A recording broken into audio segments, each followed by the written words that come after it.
서점에서 가야만 했었대요. 이 복도식이 사실 서양에서 들어오면서 일본에서 들어와서 한국으로 들어와서 중간 복도가 생겼는데 여기가 아까 응접실. 여기는 아동실. 여기가 아동실. 응접실, 아동실, 네. 주부실. 네. 주부실을 만들었다는 것도 그때 또 특징 중에 하나인데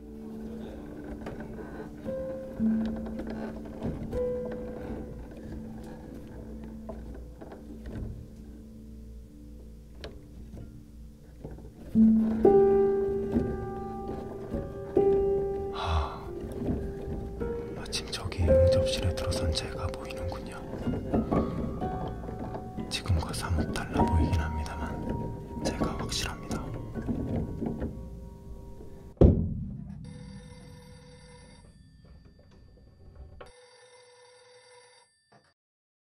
기억극장은 5개의 씬으로 이루어졌는데요. 그 첫 번째 씬은 미디어 아티스트 듀오 민의 유일한 휴양처 안락한 홈입니다. 픽션, 넌픽션이라는 제목의 이 공간 설치는 1920, 30년대 문화주택을 소재로 한 극장형 사운드 설치 작업인데요. 이 구조물에 대해서 좀 설명을 해주시겠어요? 이 구조는 지금 딱 보면 어떤 그 가옥의 형태를 이렇게 뚜렷하게 보이지는 못해요. 여기에서 가장 저희가 좀 이렇게 중점으로 두었던 것은 문화주택의 뼈대만 놔두고 다 제거한 상태에서 이 문화주택의 평면도를 실현화시킨 그런 작품인데요. 게다가 이 작품은 제일 먼저 중요한 점이 구조가 보통은 이런 구조는 다 집안에 단단하게 박혀 있는데 저희 이 작업은 지금 보면 공중에 매달려 있어요. 그래서 저희가 생각했던 그 문화주택, 당대 사람들이 너무 살고 싶어 했던 문화주택을 일종의 유토피아나 어떤 그 욕망, 희망의 주거시설로 저희는 이제 상정을 하고 그것을 모든 사람들이 이루기에는 굉장히 어려운 해서 유토피아적인 것을 이렇게 행잉하는 작품으로 만들었고 거기에 다른 부분은 다 제거한 채 기둥만이 라이팅 효과가 나서 라이팅은 사실은 전기가 들어오지 않으면 다 꺼지면 아무것도 안 보이잖아요. 그래서 일종의 환영, 일루전 그런 효과를 되게 보여주고 싶었던 작품입니다. 네, 그리고 이 작품은 마치 막 전생으로 들어가는 듯한 몰입적인 사운드가 굉장히 중요한 요소로 보이거든요. 또 영화적인 이런 미장센하고 싱크를 이루는 내러티브가 압권이라고 생각을 하는데요. 저는 이 이제 사운드 들어보면 어떤 남성 기자가 뭔가 내레이션을 계속 하잖아요. 근데 기자 남성이 민족주의 음악가 최종선 작곡가의 캐릭터하고 좀 겹치는 것 같더라고요. 제 그냥 개인적인 느낌으로는요. 저희가 애초에는 최종선 작곡가를 염두에 두고 하진 않았고요. 저희는 어떤 사람을 내러티버로 하자. 가장 중요한 지점은 이 사람은 영원히 살고 있는 사람으로 생각했어요. 그러니까 이 모든 것을 다 아는 사람. 베를린도 알고, 베를린의 100년 전도 알고, 현재 서울도 알고, 100년 전의 서울도 알고, 그러니까 경성이겠죠. 다 알고 있는 사람이 자신이 한때 기자였고, 기자로서 33년에 윤성덕이라는 피아니스트 집에 방문을 해서 뭔가 인터뷰하는 것을 저희는 이제 중심의 뼈대로 잡은 거죠. 그러면서 저희가 좀 기자가 어떤 인물이었으면 좋겠냐는 것을 계속 이제 대화를 하다가 좀 그러니까 현실적이지 않은 인물처럼 하자. 그래서 목소리도 내러티브를 할 때 목소리도 현실에 만날 수 있는 목소리가 아닌 되게 어떤 느낌을 좀 원하셨죠? 신문 기자가 당시에 젊은 신문 기자였지만 100년이 영원히 사는 사람인데 금방 얘기했듯이 100년 동안 있었던 모든 일들 다 보고 전 세계에 있었던 모든 일들 다 경험했는데 지금 이 작업을 보는 관람객 귀 옆에서 그 이야기를 은밀하게 개인적으로 당신에게만 전달해 주는 것처럼 자기가 겪었던 옛날 이야기와 중간 이야기를 섞어서 그렇게 시간을 아우르는 어떤 그런 존재로서 어떤 미련 같은 존재를 생각했던 거죠. 그래서 저희가 입체 사운드를 꼭 써야겠다라고 생각했던 이유가 그냥 스피커로 만약에 여기에 전시장에 설치를 했다면 그냥 사운드가 그냥 들렸을 거예요. 근데 저희는 말씀처럼 소근소근 이 은밀한 이야기를 당신에게만 알려준다. 약간 그런 약간 은밀한 대화를 하기 위해서 일부러 저희가 그 입체 사운드 기법으로 그 녹음을 했고요. 네. 그래서 그 좀 이렇게 들으시면 다들 좀 더 그 흡입력이나 그 좀 집중도가 되게 높아졌다는 말씀을 하시더라고요. 네. 네. 네. 1929년에 귀국한 이후에 일약 스타가 되었던 바이올리니스트이자 작곡가 최동선 선생님이신데 그분의 곡이 배경에 이제 연주가 되는 건가요? 지금 저희의 그 어떤 내러티브 뒤에 그 백으로 나오는 그 피아노 음악이 있고 약간 그 피아노 보잉이 있어요. 그러니까 피아노 현을 켜는 네. 것은 김지현 선생님이 그 작업을 해주셨는데요. 그분께 저희가 의뢰한 게 최동선의 바이올린을 위한 그 어떤 그 현악곡을 저희가 그 악보를 드리고 그거를 한번 재구성해달라고 말씀을 드렸어요. 해서 선생님께 작업을 하셨는데 현대화해달라고 저희가. 네. 그래서 지금 백에서 나오는 음악을 좀 들어보시면 아시겠지만 되게 그 어떤 음조는 정확하게 그 최동 선생님이 만들어줬지만 사실은 거의 그 음조만 남아있고 거의 재탄생했다고 보시면 되는데요. 아니 저는 무엇보다 그때 그 아카이브 자료들 중에 그 건축가 박기룡 선생님이 그리신 그 건축 도면들 그리고 그 위생적이고 문화적인 새로운 주거에 관해서 건축가로서의 자신의 어떤 이상이나 신념을 담은 그 기사들을 보면서 굉장히 좀 인상적이었어요. 사실 20, 30년대 한국 건축가에 대해서 알려진 바가 거의 없고 어떻게 또 일제 강점기 건축가들에 대해서 관심을 갖게 되셨는지 궁금한데요. 처음 이제 저희가 일미미술관 전시를 하게 되었을 때 광화문 사진을 옛날 사진들 찾아보면 이 동아일보를 제외하고는 사실 다 변한 거죠. 네, 네. 그래서 사실은 의식주 중에서 가장 덩어리가 큰 게 건축물인데 네. 건축물이 서울에 있는 건축물이 많이 바뀌고 대부분 사라지고 그래서 정말 그 1920년대를 더듬는 게 사실은 당시가 뭐 예를 들어서 반일이나 아니면 친일이나 이렇게 어떤 극단적인 상황으로 나눌 수 있는 것이 아니라 그 안에 있는 사람들이 과연 어떻게 살았는지를 짐작하는 게 사실 쉽지가 않았어요.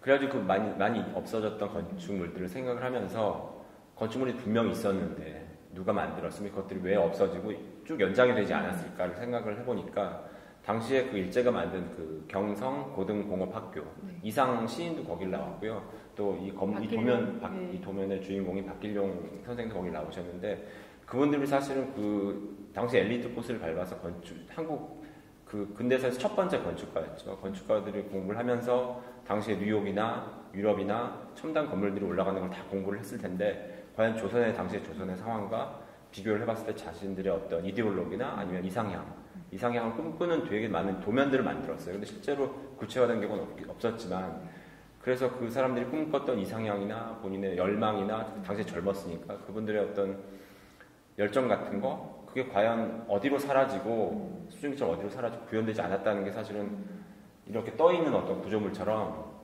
안타깝기도 하고 그런 감정이입이 됐었죠. 그러니까 그런 괴리감들을 저희가 약간 부유하는 라이팅 구조물로 그거를 이제 실현하려고 해봤던 거죠. 예. 네. 그리고 이 공간이 그러면은 다 한 공간씩 어떤 그 특정 방을 지칭하나요? 예. 예, 그때 그 박길용 건축가가 만들었던 그 표본적인 어떤 문화주택의 도면도인데 여기서 오른쪽은 예를 들면 식모방, 그 옆은 욕실, 그 뒤는 주방, 그 왼쪽은 주부실, 그 다음은 아동실, 여기는 주로 인터뷰가 이루어지는 응접실. 이렇게 실제 복도를 기준으로 그런 도면도입니다. 그러면은 그 관객들이 이곳을 좀 걸어가면서 듣게 되면 그 기자가 이야기하는 방향과 그런 것에 따라서 조금 사운드가 움직이겠네요. 예, 그렇게 효과를 주었지만 꼭 그렇게 느끼실 필요는 없고요. 그냥 그 공간이 꼭 그 로케이션이다라는 것을 그렇게 인지하실 필요는 없어요. 왜냐하면 거닐면 그 사운드가 이렇게 막 움직이기 때문에 그 굉장히 그 약간 혼란하고 약간 방향을 잃은 듯한 예, 방향을 잃은 느낌이 들게 되거든요. 그러니까 방향을 잃은 것이 절대로 문제는 아니고 오히려 저희는 의도적이었고 그래서 만약에 방향을 주려면 너무 확실하게 영상 작업을 했었겠죠. 근데 라이트가 껌뻑거리는 것으로 당신이 여기 있는 곳이 어딘지 잘 모를 거야. 하지만 그것이 중요한 건 아니야. 약간 이런 식의 저희는 이제 그 의도하에서 이렇게 작업을 하게 된 거죠. 좀 전에 말씀하시긴 하셨지만 이게 되게 뭔가 노래하듯이 이게 그 라이트가 내레이션하고 싱크를 좀 맞추면서 움직이잖아요. 리드미컬하게.